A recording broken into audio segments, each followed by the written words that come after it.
రోజున విశాఖపట్నంలో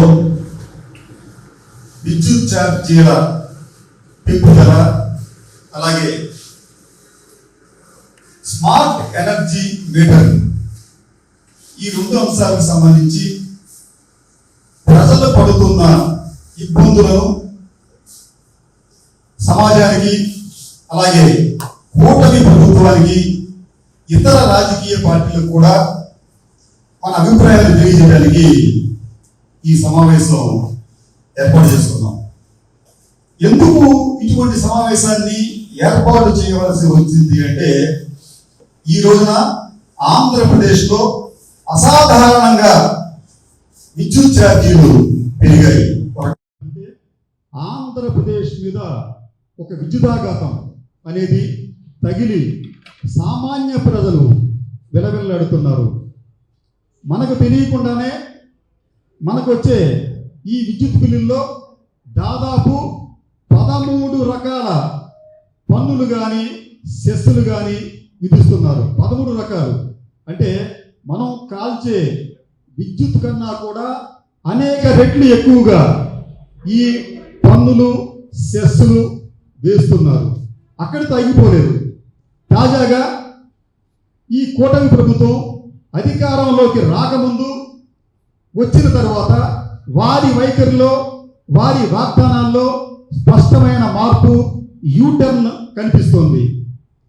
ఎన్నికలకు ముందు విజన్ 47 అని చెప్పే చంద్రబాబు నాయుడు గారు, గతంలో విజన్ 2020 అని చెప్పి ఒక డాక్యుమెంట్ రిలీజ్ చేసిన చంద్రబాబు నాయుడు గారు, నా అంత నిజాయితీ పరుడు లేడు, నేను వికాసైన వ్యక్తిని, నేను టెక్నికల్గా ఎప్పుడు తప్పు చేయలేదు అని చెప్పుకునే చంద్రబాబు నాయుడు గారు ఎన్నికల సమయంలో ఒక స్లోగన్ ఇచ్చారు. అదేమిటంటే బాధుడే బాధుడు. అంటే ఆనాటి వైసీపీ ప్రభుత్వం బాధుడే బాధుడు అనే దాంతో అనేక రకాల ట్యాక్సులు వేసి ధరలు పెంచి ప్రజలను ఇబ్బంది పెట్టింది అని చెప్పి ఆయన చెప్పుకొచ్చారు. సరే, దాన్ని విన్నవాళ్ళు విన్నారు, లేనివాళ్ళు లేదు. కానీ అదే సమయంలో చంద్రబాబు నాయుడు గారు స్పష్టమైన ఒక హామీ ఇచ్చారు. అదేమిటంటే, నేను అధికారంలోకి వస్తే విద్యుత్ ఛార్జీలు పెంచబోము అని చెప్పి 1 సార్లు ఆయన బల్లగుద్ది మరీ చెప్పారు. అంతేకాకుండా విద్యుత్ ఛార్జీలు పెంచడం కూడా కాదు, మీకు అదనంగా ఆదాయం ఇస్తామని చెప్పి కూడా ఆయన హామీ ఇచ్చారు. ఆయన చెప్పిన ప్రపోజల్ ఏంటంటే, మీ అందరి ఇళ్ల మీద సోలార్ ప్యానల్స్ పెడతాం, అంటే ఫోటోవోల్టాయిక్ సెల్స్ పెడతాం, దాని ద్వారా వచ్చే విద్యుత్తును మీరు ఉచితంగా వాడుకోవచ్చు, దాని ద్వారా మీకు మిగిలితే ఏదైనా విద్యుత్తు మీరు మాకు ఇచ్చేయండి, దానికి మేము డబ్బులు చెల్లిస్తామని చెప్పి హామీ ఇచ్చిన చంద్రబాబు నాయుడు గారు అధికారంలోకి వచ్చిన తర్వాత హఠాత్తుగా మాట మార్చారు.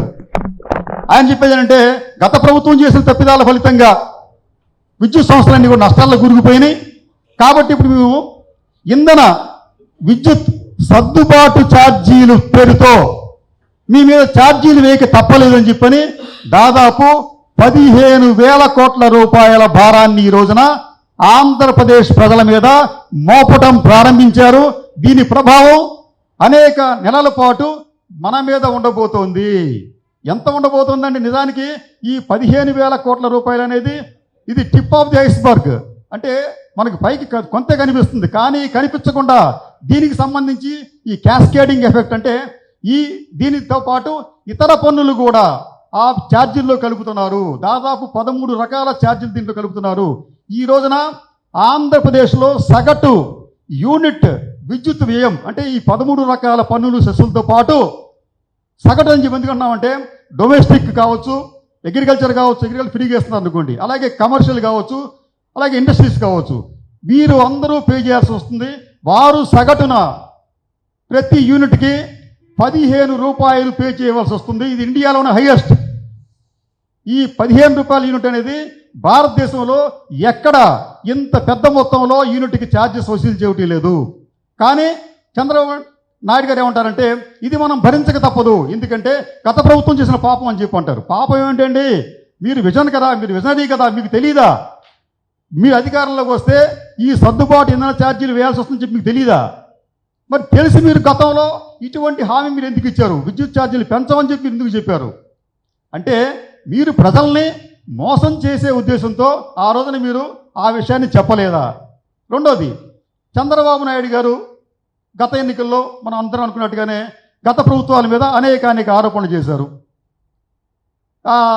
దానికి ఏ పార్టీ, ప్రతిపక్షంలో ఉన్న ఏ పార్టీ కూడా మినహాయింపు కాదు నిజానికి. అది ఆయన ఏమంటారంటే, ఆ టైంలో మీకు for example YS Jaganmohan Reddy అధికారంలో ఉన్నప్పుడు మీకు కేంద్ర ప్రభుత్వం ఇచ్చిన నివేదిక అండి అది. ఈ నివేదిక ప్రకారం ఇది కేంద్ర విద్యుత్ ఇంధన శాఖ విడుదల చేసిన నివేదిక. 2023 మార్చిలో ఇచ్చారు.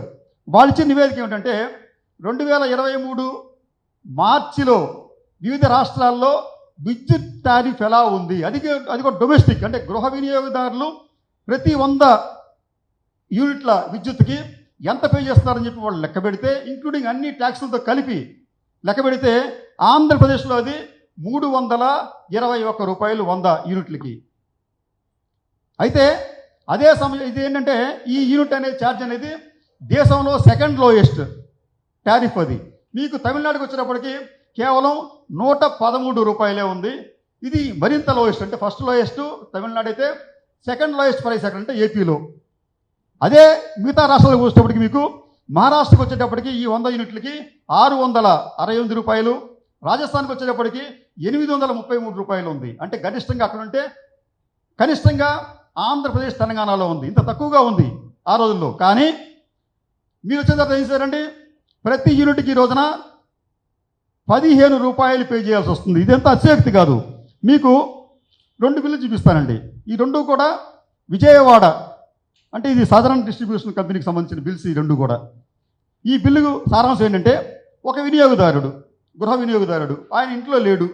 ఇంట్లోకి వెళ్లే ముందు కేవలం ఆయన వినియోగించింది 8 యూనిట్లు మాత్రమే.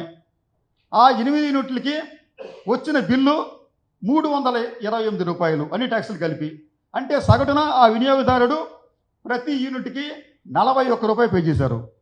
మరో వినియోగదారుడు, ఆయన సామాన్య మధ్యతరగతి కుటుంబం చెందిన వ్యక్తి, ఆయన 56 యూనిట్లు కలిస్తే ఆయనకు వచ్చిన బిల్లు 577 రూపాయలు. అంటే ఆయనకు అయిన వ్యయం దాదాపు ప్రతి యూనిట్కి 11 రూపాయలు. ఇది ఏమిటి? ఇది మనం ఎక్కడున్నాం మనం? తర్వాత ఛార్జెస్ చూడండి ఎంత భయంకరంగా ఉన్నాయంటే, ప్రతి యూనిట్కి కూడా మనం పే చేస్తుంది. దాంతోపాటు ఎనర్జీ ఛార్జెస్ అని మామూలు అనుకోండి, ఫిక్స్డ్ ఛార్జెస్ అంట, customer charges, electricity duty, interest on ED. ఏమో మరి ఎవడప్పు మనమేమైనా అప్పు చేసామా? ఇంట్రెస్ట్ ఆన్ ఈడీ అంట, సర్ఛార్జ్ అంట, గ్రిడ్ ఛార్జెస్ అంట, మళ్ళీ షార్ట్ ఫాల్స్ అంట. ఏదో ఇంధనం తగ్గిపోతే దానికి అయ్యే మళ్ళీ మనం అదనంగా పే చేయాలంట, ఈ షార్ట్ ఫాల్స్ అంట. మళ్ళీ ఇది కాకుండా మళ్ళీ అదర్ ఛార్జెస్ అంట. ఏమిటి చెప్పరు మనకి అది? అడ్జస్ట్మెంట్స్ అంట, అంటే వాళ్ళు సర్దుబాట్లు చేస్తారంట. అదేం తర్వాత ట్రూ అప్ ఛార్జెస్ అంట. మరి దాని అర్థం కూడా సామాన్యులు తెలియదు నిజంగా చెప్పాలంటే. ఇది కాకుండా FPPCA ఛార్జెస్ ఒకటి, రెండోది సేమ్ అదే ఛార్జెస్ రెండోది. ఇలా కాకుండా లాస్ గెయిన్ ఛార్జెస్ అంట. ఇలాగా 13 రకాల ఛార్జెస్ని ఆంధ్రప్రదేశ్ ప్రజల మీద మోపుతూ ఆంధ్రప్రదేశ్ సంబంధించి దిగువ మధ్యతరగతి, ఎగువ మధ్యతరగతి ప్రజలను వాళ్ళు చాలా ఇబ్బంది పెడుతున్నారు. కాబట్టి ఈ విషయంలో ఈ కూటమి ప్రభుత్వం తమ వైఖరిని మార్చుకోవాలని చెప్పి ఒక విజ్ఞాపన చేద్దామని చెప్పే ఉద్దేశంతో మనం ఈ రోజున ఈ కార్యక్రమాన్ని ఏర్పాటు చేశాం.